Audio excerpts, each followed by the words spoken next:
آج کے کالم میں تو سہیل وڑیچ نے حکومت کے خاتمے کا ٹائم ٹیبل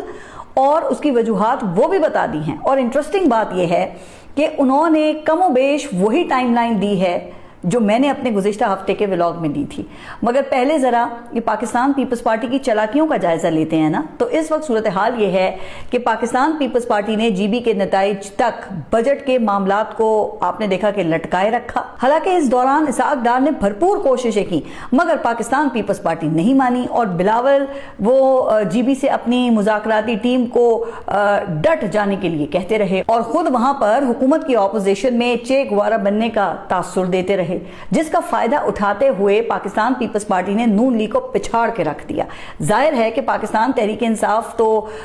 اس طرح سے ان کے مقابلے میں تھی ہی نہیں نا، لیکن پھر اچانک جی بی الیکشن کے نتائج میں پھر وہ ٹویسٹ آیا اور نون لیگ کی سیٹیں 1 سے بڑھ کر 6 ہو گئیں، جس پر پھر پاکستان پیپلز پارٹی کا ماتھا ٹھنکا اور پاکستان پیپلز پارٹی کے حلقوں کی جانب سے پھر تنہا حکومت بنانے کی خواہش کا برملا اظہار ہونے لگا۔ اچھا، اس کے بعد پھر 8 جون کو وزیر اعظم خود چل کر ایوان صدر گئے،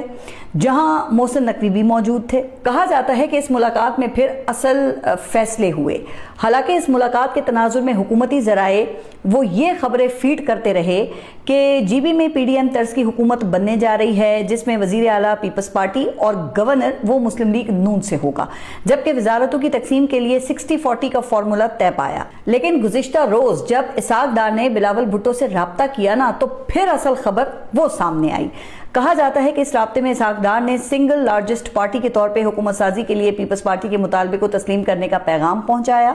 اب پاکستان پیپلز پارٹی کے پاس 10 سیٹیں ہیں اور حکومت سازی کے لیے اسے مزید 3 ووٹ درکار ہیں۔ اچھا، اب دلچسپ بات یہ ہے کہ ساتھ ہی الیکشن کمیشن نے 5 سیٹوں کے نتائج روک کر ان حلقوں کے کچھ پولنگ اسٹیشنز پر دوبارہ پولنگ کا حکم دے دیا ہے، جن میں ایک MWM کی بھی سیٹ ہے، جہاں پہ پاکستان پیپلز پارٹی کی درخواست پہ اب دوبارہ پولنگ ہوگی۔ اچھا، اب دوبارہ پولنگ سے پاکستان پیپلز پارٹی وہ کتنا فائدہ اٹھا پائے گی، یہ دیکھنا انٹرسٹنگ ہوگا۔ مگر اب یہ فیصلہ جو ہے یہ 15 جون کو ہوگا، جبکہ اس دوران پاکستان پیپلز پارٹی نے آزاد اراکین سے بھی رابطے اپنے تیز کر دیے ہیں، جس کے بعد گزشتہ روز پھر یہ خبر ریلیز کی گئی کہ وفاقی حکومت نے دفاعی اور اسٹریٹجک امور کے اضافی اخراجات پوری کرنے کے لیے صوبوں کے حصے سے 1200 ارب روپے کٹوتی کی تجویز تیار کر لی ہے،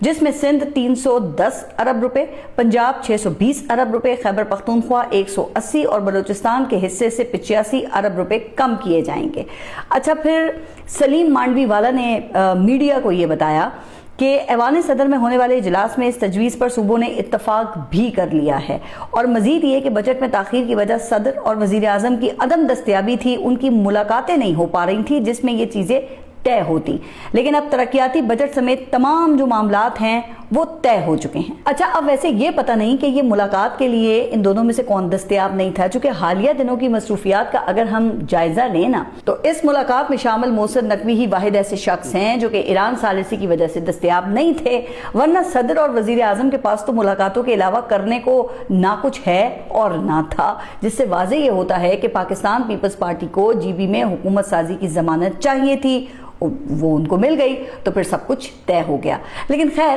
جب یہ